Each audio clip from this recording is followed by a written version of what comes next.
Now, let's look at the list of Ruto's cabinet. According to Article 132, it outlines the role of the president, which one of them is to nominate the cabinet. First, yesterday, he summoned the cabinet of the previous regime to a Thanksgiving meeting and maybe to forge ties before they retire. After that, he went on to nominate, to display the names. But before reading out the names, he read out the roles of the deputy president and the roles of the prime cabinet secretary. According to Article 152, the roles of the deputy president are clear, but there were some additional roles awarded by the president. The roles of the prime cabinet secretary, which he read out, the major responsibility was monitoring matters concerning ministry. That is interministerial relations and monitoring and supervising of projects done by the various ministries, which also is another responsibility of the deputy president. But the major role of the deputy president is intergovernmental relationship between the county governments and the national government. Also monitor, supervise interministerial relations. The two will end up clashing over in the roles, especially as far as ministries are concerned. Also, the question is, where will the prime cabinet secretary office reside? Is it the office of the president or office of the deputy president? Chances are very high the prime cabinet secretary will at some time be a lame duck CS. And it will have been good if he will have been awarded the Ministry of National Treasury, so that at least he can have a responsibility to do.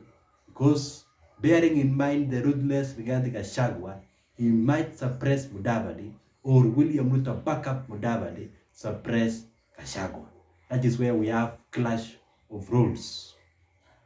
The next is dissecting the list. It is right to reward loyalties into royalties. There is no problem. People like Murkomen, Mithika Linturi, Alice Wahome, Aden Duale, and many more who stood firm when Ruto was facing political storms. It's their time to be rewarded. But the question is, the dockets you are placing them is where we beg a lot of discrepancies. Talking of Kindiki going to the Ministry of Interior, Kindiki lacks a candid track record to place him at a powerful ministry. Talking of the National Treasury, we had the best person, the former CBK governor. That one he can perform. Talking of the Ministry of Agriculture, you are rewarding a politician with Mithika Linturi, yet agriculture is ailing. It is at a dangerous state.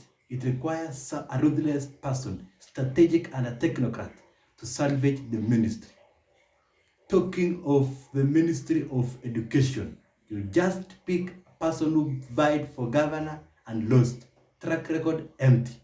And yet it is a major concern for the people of Kenya, especially when you bring the issue of CBC, the curriculum that requires a person who has sat in the education sector and knows how to implement the curriculum.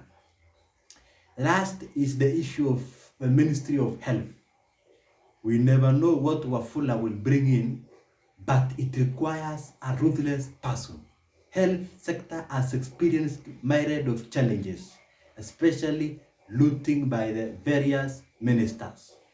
But this time round, we don't know what William Ruto might have considered to pick that person to that docket. So loyalties were rewarded, but competency is where we draw the line.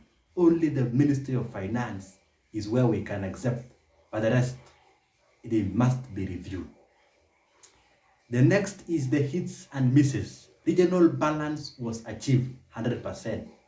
The issue of women having 50% was achieved because there was an extra position in terms of secretary to the cabinet, and the security advisor, that is Monica Juma. Now, the last issue which was not achieved is placing the people according to their professionalism to their right dockets. Misplacement of Ababu Namwamba, misplacement of people like Murkomen, misplacement of people like Mithika Linturi, and we don't see the name of Nanok, who will have best fit in the Ministry of Interior.